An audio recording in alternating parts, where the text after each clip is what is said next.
Hello दोस्तों, स्वागत है आपके अपने यूट्यूब चैनल ऑफिशियल सूरज में। दोस्तों, व्यवहार न्यायालय रामगढ़ के तरफ से फिर से एक रिक्वायरमेंट सामने निकल कर के आया हुआ है दोस्तों, चालक और आदेशपाल के पद पर। जी हाँ दोस्तों, विज्ञापन संख्या इसका 1/2024 है। दिनांक 6 अगस्त 2024 से यह फॉर्म आप ऑफलाइन मोड में अप्लाई कर सकते हो। इसका लास्ट डेट दोस्तों 6 सितंबर 2024 रखा गया है। ठीक है, 1 महीना का कुल मिला करके आप लोगों के पास टाइम है इसमें। ठीक है, देखिए यहाँ पर साफ साफ लिखा हुआ है कि व्यवहार न्यायालय रामगढ़ में रिक्त पदों पर सीधी नियुक्ति हेतु। ठीक है, आपका कोई एग्ज़ाम वगैरह नहीं होगा, इसमें खाली इंटरव्यू होता है और मेरिट लिस्ट निकलता है। ठीक है, हेतु योग्य उम्मीदवारों से विभिन्न पत्र में स्व हस्तलिखित आवेदन आमंत्रित किए जाते हैं। यानी कि खुद से दोस्तों फॉर्म को डाउनलोड करके लिखना है अपने हाथ से और जमा करना है। ठीक है, या फिर फॉर्म को डाउनलोड करके उसमें फॉर्म को अच्छा से फिलअप वगैरह करके और आपको स्पीड पोस्ट करना है। ठीक है, सारा चीज़ों का मैं डिस्कशन इस वीडियो में करने वाला हूँ। ठीक है, अंतिम में डिस्क्रिप्शन में आपको इस फॉर्म का संपूर्ण PDF का लिंक मिल जाएगा, वहाँ से डायरेक्ट जा करके आप लोग डाउनलोड करके और अप्लाई कर सकते हो। ठीक है, ये रामगढ़ से निकल के सामने निकल करके आया हुआ है, सिविल कोर्ट का फॉर्म है, व्यवहार न्यायालय रामगढ़। ठीक है, देख सकते हैं यहाँ पर सबसे पहले रिक्त पदों का जो यहाँ पर विवरण है ये दिया गया है। ठीक है, रिक्त पदों की संख्या श्रेणी अनुसार दिया गया है। एक है चालक का पद, जिसमें सामान्य के लिए एक पोस्ट है, यानी कि जनरल के लिए SC ST पिछड़ा वर्ग। ठीक है, किसी के लिए सीट नहीं है, केवल जनरल के लिए एक सीट है। ठीक है, इसमें सब कोई फाइट कर सकते हैं, जनरल भी फाइट कर सकते हैं, SC ST OBC EWS सब कोई फाइट कर सकते हैं। और आदेशपाल के लिए भी जनरल में एक ही सीट है। ठीक है, और अनुसूचित जनजाति यानी कि ST के लिए एक सीट है और सामान्य के लिए एक सीट है। तो एक सीट तो फिक्स हो गया कि ST के लिए एक है, बाकी जनरल के लिए सब कोई इसमें अप्लाई कर सकते हैं। कुल मिलाकर के इसमें 2 है, टोटल सीट आप लोगों का इसमें 3 हो गया। 3 सीटों पर दोस्तों रिक्वायरमेंट सामने निकल करके आया हुआ है। ठीक है, तो आप लोग अप्लाई कर दीजिएगा, क्योंकि बहुत कोई सोचेंगे कि बहुत कम सीट है तो अप्लाई हम लोग नहीं भी करेंगे। ठीक है, लेकिन ये मत सोचिए, बहुत कोई अप्लाई करते हैं। ठीक है, और आप लोग भी कर ही दीजिएगा, ज़्यादा नहीं खर्चा होगा। उधर 40 रुपये का डाक टिकट लगेगा और इधर 40 रुपया का अप्लाई करने का लगेगा। कुल मिलाकर के 80-100 रुपया आप लोगों का खर्चा होने वाला है। ठीक है, फॉर्म हम डाउनलोड करने तक। यहाँ पर देख सकते हैं शैक्षणिक योग्यता और वेतनमान के बारे में बताया गया है। यहाँ पर चालक के लिए ग्रुप C का पोस्ट है, आदेशपाल के लिए ग्रुप D का पोस्ट है। इसमें वेतनमान देख सकते हैं 63,200 तक का है और आदेशपाल में 56,900 तक का है। 18,000 से स्टार्ट होगा और इसमें चालक में 19,900 से स्टार्ट होगा। दोनों में जो योग्यता रखा गया है दोस्तों वो 10वीं मैट्रिक पास रखा गया है। इसमें खाली LMV लाइसेंस धारक होना चाहिए चालक में, और 10वीं में केवल आपको 10वीं पास होना चाहिए या फिर इसका समकक्ष होना चाहिए, इससे अधिक भी होने से चलेगा। भर्ती का तरीका देख सकते हैं, चालक में ड्राइविंग रूल के अनुसार स्कैनिंग टेस्ट होगा, आप लोगों का स्क्रीनिंग टेस्ट होगा, और आदेशपाल में स्क्रीनिंग टेस्ट एवं साक्षात्कार होगा। ठीक है, स्कैनिंग टेस्ट होगा और आपका साक्षात्कार होगा। इसके बाद यहाँ पर बताया जा रहा है 1 नंबर में कि आप भारत के नागरिक हो सकते हैं, मानसिक शारीरिक रूप से स्वस्थ हो सकते हैं, नैतिक चरित्र अच्छा होना चाहिए, किसी भी केस वगैरह के झंझट में आप ना फंसे हो। ठीक है, इसके बाद PWD का कुछ यहाँ पर नोटिस दिया गया है, उसको छोड़ दीजिए, है ना। खेल कूद में यदि हैं तो ज़्यादा आरक्षण मिलने वाला है। इसके बाद बोल रहा है कि उम्मीदवारों का जो उम्र सीमा है वो कम से कम 18 वर्ष होना चाहिए, मैक्सिमम 38 वर्ष होना चाहिए, है ना। देख सकते हैं सामान्य जाति के लिए 35 वर्ष मैक्सिमम है, महिलाओं के लिए 38 वर्ष है, अनुसूचित जाति और अनुसूचित जनजाति के लिए 40 वर्ष होना चाहिए। यह चीज़ इसमें बताया गया है। अपनी उम्र सीमा की जो गणना है ना, अपनी उम्र, शैक्षणिक तथा वांछित योग्यता से संबंधित प्रमाण पत्रों की स्व-अभिप्रमाणित प्रति एवं आरक्षित वर्ग के आवेदक आरक्षण से संबंधित प्रमाण पत्र की स्व-अभिप्रमाणित प्रति आवेदन के साथ संलग्न करेंगे। इसके बारे में मैं आप लोग को बता देता हूँ। जितना भी आप लोग फॉर्म के साथ आपका जितना भी एजुकेशन क्वालिफिकेशन है, चाहे मैट्रिक है, इंटर है, ग्रेजुएशन है, वो सब का जेरोक्स दे दीजिएगा नीचे में साइन करके। ठीक है, उसके बाद संबंधित प्रमाण पत्र यानी कि जाति, आवासीय, ये सब का भी साइन करके आप लोगों को दे देना है। ठीक है, क्योंकि यदि आरक्षण आप लोग पाना चाहते हो तो SC ST OBC EWS इन लोगों के लिए। उसके बाद यहाँ पर क्या बताया जा रहा है उसको भी देख लिए। उम्मीदवार अपना स्व हस्तलिखित आवेदन पत्र एवं प्रवेश पत्र पर देवनागरिक लिपि में प्रधान जिला एवं सत्र न्यायाधीश, देखिए आप लोगों को भेजना कहाँ है वहाँ देख लीजिए। ठीक है, उम्मीदवार अपना स्व हस्तलिखित यानी कि खुद से हाथ से लिख करके आवेदन पत्र एवं प्रवेश पत्र देवनागरिक लिपि में यानी कि बड़े अक्षरों में प्रधान जिला एवं सत्र न्यायाधीश रामगढ़ को संबोधित करते हुए विविध प्रारूप में अधोहस्ताक्षरी के कार्यालय में दिनांक 6 सितंबर 2024 तक स्वयं अथवा निबंधित डाक स्पीड पोस्ट द्वारा कार्य दिवस को प्रातः 10:30 बजे से लेकर के शाम 5 बजे तक जमा कर सकते हैं। उपरोक्त तिथि के उपरांत प्राप्त होने वाले आवेदन पर स्वीकार नहीं किए जाएंगे। ठीक है, मतलब 6/9/2024 तक आप 10:30 बजे से लेकर के 5 बजे तक जा कर के हाथों हाथ या फिर स्पीड पोस्ट कर सकते हैं। ठीक है, यहाँ पर देख सकते हैं पैसा के रूप में कितना आप लोग को लगेगा, यहाँ पर देख लीजिए। ठीक है, यहाँ पर बताया गया है कि आवेदक आवेदन पत्र के साथ 3 पासपोर्ट साइज़ का फोटोग्राफ संलग्न करेंगे, जिसमें एक आवेदन पत्र पर, दूसरा प्रवेश पत्र पर सटा होना चाहिए, एक एप्लीकेशन फॉर्म पर सटा होना चाहिए, एक एडमिट कार्ड पर आपका सटा होना चाहिए, और एक तीसरा जो होगा वो अतिरिक्त आप फॉर्म पर छोड़ दीजिएगा, लिफाफे के अंदर डाल दीजिएगा। स्व पता लिखा हुआ लिफाफा 25 सेंटीमीटर से 11 सेंटीमीटर के बीच होना चाहिए, इंटू करके प्रवेश पत्र निर्गत होने हेतु जिस पर 40 रुपये का डाक टिकट सटा होना चाहिए, आवेदक पत्र के साथ संलग्न होना चाहिए। सभी कैटेगरी के विद्यार्थियों के लिए 40 रुपये का डाक टिकट रहना जो होता है ज़्यादा जरूरी है। ठीक है, इसके बाद देख सकते हैं यहाँ पर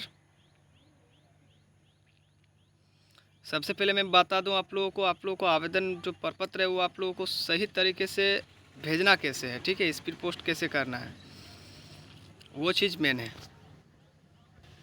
और एक चीज़ यहाँ पर इम्पोर्टेंट चीज़ दिया गया है कि उम्मीदवार एक आवेदन पत्र पर एक ही पद के लिए आवेदन कर सकते हैं। ठीक है,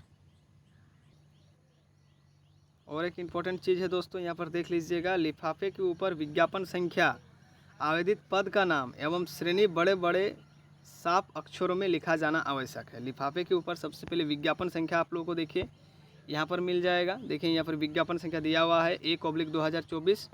उसके बाद यहाँ पर क्या बताया जा रहा है, हाँ विज्ञापन संख्या। उसके बाद लिखा जा रहा है कि आवेदित पद का नाम आप चालक में अप्लाई कर रहे हैं। ठीक है, कि यहाँ पर आदेशपाल में अप्लाई कर रहे हैं। इसको दो चीज़ों को यहाँ पर बड़े बड़े अक्षरों में लिखना है। यदि आदेशपाल अप्लाई कर रहे हैं तो आदेशपाल लिखिएगा, यदि चालक में अप्लाई कर रहे हैं तो चालक लिखिएगा। ठीक है, और आपका कैटेगरी SC हैं कि ST हैं कि OBC हैं, ठीक है, कि EWS है कि जनरल है, उसको अच्छा से लिखना है ऊपर में ही। ठीक है, उसके बाद क्या बताया जा रहा है कि वर्तमान विज्ञापन में किसी भी प्रकार का संशोधन अथवा निरस्तीकरण का अधिकार अधोहस्ताधिकारी के पास सुरक्षित होगा। ठीक है, कभी भी ये फॉर्म को वैकेंसी बढ़ा सकते हैं, फिर घटा सकते हैं, फिर रिजेक्ट भी कर सकते हैं। इसके बाद यहाँ पर है परीक्षा साक्षात्कार के लिए बुलाए जाने पर कोई मार्ग व्यय नहीं देना होगा, यानी कि कोई आपका भाड़ा पैसा यहाँ पर नहीं दिया जाएगा, खुद का पैसा से आना है, खुद का पैसे से जाना है। उपरोक्त पदों की संख्या घट बढ़ सकती है। आवेदन भेजने का पता देख सकते हैं, निबंधित डाक, स्पीड पोस्ट या हाथों हाथ। सबसे पहले यहाँ पर आप लोगों को सबसे ऊपर में लिखना है, लिफाफे के ऊपर में लिखना है सेवा में प्रभारी न्यायाधीश व्यवहार न्यायालय। ठीक है, 76 मांडू रामगढ़ झारखंड। पिन कोड देख सकते हैं, यही मेन चीज़ होता है 825101। ठीक है, देख लिए, इस एड्रेस पे आपको भेजना है। यहाँ पर देख सकते हैं साइन वगैरह सब कुछ किया हुआ है। प्रधान जिला एवं सत्र न्यायाधीश व्यवहार न्यायालय रामगढ़ 6/8/2024 को नोटिस सामने निकल करके आया हुआ है। अब देखिए आपको फॉर्म कैसे करके भरना है, इसके बारे में आप लोग डिटेल के साथ देख लीजिए। ठीक है, ये आवेदक पत्र का प्रारूप क है। स्व हस्तलिखित आवेदक पत्र पर निम्नलिखित प्रपत्र में निबंधित डाक द्वारा अथवा हाथों हाथ भेजे। विज्ञापन संख्या देखिए यहाँ पर दिया हुआ है 1/2024 दिनांक 6/8/2024।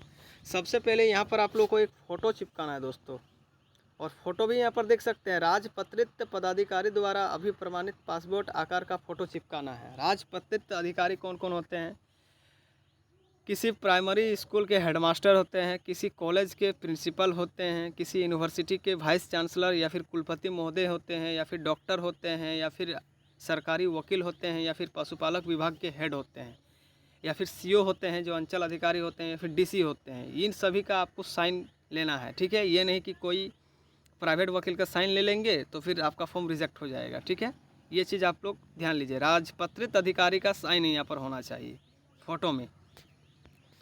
और यहाँ पर सबसे पहले आप लोगों को अपना पद नाम लिखना है कि किस पद पर आप अप्लाई कर रहे हैं। चालक की आदेशपाल। आवेदक का नाम हिंदी के बड़े अक्षरों में लिखना है, अंग्रेजी के बड़े अक्षरों में लिखना है, मतलब हिंदी में लिखना है ऊपर में। यहाँ पर इंग्लिश के ब्लॉक लेटर में लिखना है, कैपिटल में। पिता या पति का नाम डालना है, जन्म तिथि यहाँ पर डालना है। प्रमाण पत्र की स्व अभिप्रमाणित प्रति संलग्न करना आवश्यक है, ठीक है। दिनांक, ठीक है, को दिनांक आपका 6, यहाँ पर देखिए, यहाँ पर उम्र की गणना 6 अगस्त शायद सितंबर है। यहाँ पर इस चीज़ में गलती मत कीजिएगा, देखिए यहाँ पर दिया हुआ है, नहीं बताऊंगा तो फिर आप लोग गलती कर दीजिएगा।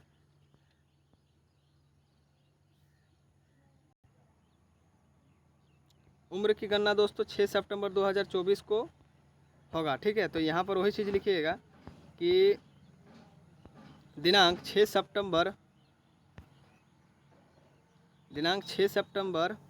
2024 को आवेदक की उम्र कितना हो रहा है, वर्ष में, महीना में, दिन में, ठीक है। वो कैलकुलेट हो जाएगा, एज कैलकुलेटर ऐप होता है, उससे कैलकुलेट कर लीजिएगा। अस्थाई पता पिन कोड के साथ देना है, पत्राचार का पता पिन कोड के साथ देना है। यदि दोनों सेम आपका एड्रेस है तो दोनों सेम दीजिएगा, ठीक है। या फिर एड्रेस बहुत किसी का अलग अलग भी होता है, ठीक है, घर कहीं अलग है और रहते कहीं और है, ठीक है, तो उस टाइप से दीजिएगा। क्योंकि एडमिट कार्ड जब आप लोग का पोस्ट ऑफिस के द्वारा आएगा तो वो एड्रेस देना ज़्यादा ज़रूरी है, नहीं तो फिर आपका एडमिट कार्ड दूसरी जगह चल जाएगा, ठीक है। सही से नहीं डालिएगा तो। मोबाइल नंबर यदि कोई है तो दे देना है, ईमेल आईडी यदि कोई है तो दे देना है। राष्ट्रीयता इंडियन डालिएगा। शैक्षणिक एवं व्यावसायिक योग्यता प्रमाण पत्र संलग्न करना भी आवश्यक है, स्व भी प्रमाणित करके, ठीक है। सबसे पहले दोस्तों यहाँ पर आप लोगों को मैट्रिक में आपका जो बोर्ड था जेक रांची, उसको डालिएगा, या फिर विश्वविद्यालय का नाम डालिएगा। पहले जेक डाल के और यहाँ पर फिर अपना बोर्ड का भी नाम डाल दीजिएगा, विश्वविद्यालय या फिर कॉलेज का नाम डाल दीजिएगा जो है। उत्तीर्ण होने का वर्ष डाल दीजिएगा, अंक प्रतिशत में डाल दीजिएगा, वर्ग या श्रेणी डाल दीजिएगा, ठीक है। इंटर में जो है वैसे ही डाल दीजिएगा। स्नातक, यदि स्नातक से कोई और ज़्यादा डिग्री है तो उसको भी यहाँ पर डाल देना है। विशेष योग्यता कोई है तो एक्सपीरियंस वगैरह तो उसको डाल देना है। क्या अनुसूचित जनजाति के सदस्य हैं तो यदि हाँ तो यहाँ पर प्रमाण पत्र देना जरूरी है। सामान्य है कि अत्यंत पिछड़ा वर्ग है, इसमें डाल दीजिएगा। लिंग मेल है कि फीमेल, क्या निष्पक्षता है, हाँ या यदि नहीं तो उसमें है तो कुछ डालिएगा, यदि नहीं है तो नहीं पे टिक लगाइएगा, ठीक है। क्या वर्तमान में किसी सरकारी संस्थान निगम में कार्यरत है, यदि हाँ तो हाँ में टिक लगाइएगा, नहीं है तो नहीं पे क्लिक लगाइएगा, ठीक है। यदि हाँ है तो अनापत्ति प्रमाण पत्र संलग्न करना है, विभाग का नाम डालना है, धारित पद का नाम डालना है, कब से कब तक डालना है, घोषणा पत्र को यहाँ पर अच्छा से पढ़ लेना है, और यहाँ पर जिस डेट को आप जमा करेंगे, स्पीड पोस्ट करेंगे, वो डेट डालना है, स्थान डालना है, और यहाँ पर अपना साइन कर देना है, ठीक है। और ये है आपका प्रवेश पत्र, जिसको एडमिट कार्ड बोलते हैं, जो आप लोगों को फिर से उधर आएगा, मैंने पोस्ट ऑफिस के द्वारा आएगा, इसीलिए आपका 40 रुपये का डाक टिकट भी लग रहा है। बाकी ये फॉर्म आपका फ्री भरा रहा है। सबसे पहले आपका क्रमांक संख्या उसको डालना है, कार्यालय द्वारा भरा जाएगा, इसको नहीं डालना है। यहाँ पर फ़ोटो चिपकाना है आपका, ठीक है। फ़ोटो पे किसी भी प्रकार का कुछ साइन वगैरह नहीं करना है, ऊपर में अभ्यर्थी द्वारा भरा जाएगा। यहाँ पर आपका अपना नाम आपको डालना है, पिता या पति का नाम डालना है, पत्राचार का पूरा पता डाल देना है, ठीक है।